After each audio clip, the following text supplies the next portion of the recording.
We've taken one function and determined the inverse. Now I'm going to give you two functions and determine if they are inverses.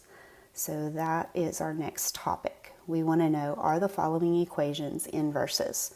So this is our method for doing that. We basically pick one of our functions. It doesn't matter if we pick f or g, and we determine the inverse, just like we've been doing. So determine the inverse of one function. All right, and once we determine the inverse of one function, we want to see if it matches, if it's just the same function as the other one. So if it matches the other function, then we know that the two functions are inverses. So let's take a look at this first one. We have f of x is equal to 3x minus 1, and g of x is equal to x plus 1 over 3. So I'm going to pick g. It doesn't really matter f or g. I just picked g because I was like, oh, it's already down here at the bottom. I won't have to rewrite it. So step 1 here, and then step 2 is to write it changing x and y. And now step 3, I'm going to use green. Step number 3 is to solve. So in order to solve, I need to get rid of this 3 that's being divided. So I'm going to multiply both sides by 3 in order to get rid of the 3.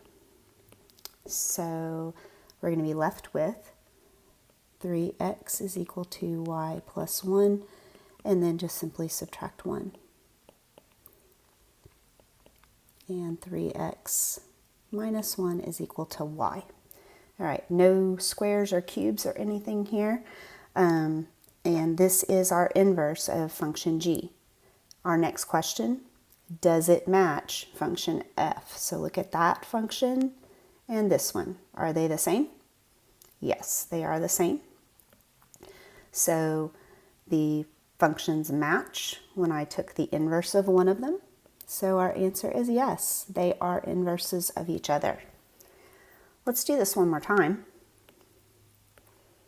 And you might want to pause the video here and try this one on your own, and then come back to me and let's check your work. Okay, so let's go ahead and go through our steps. Step number 1, I was using pink for that, is just cross it out and make it a y. Step 2 is to switch x and y. So we're going to have cubed root of 2y. How do we get rid of a cubed root? By cubing. So this one and that one cancel, and we have to cube the 3.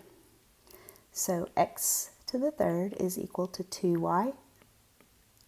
Divide both sides by 2 to give me x to the third over 3, or x cubed, sorry, over 2 is equal to y.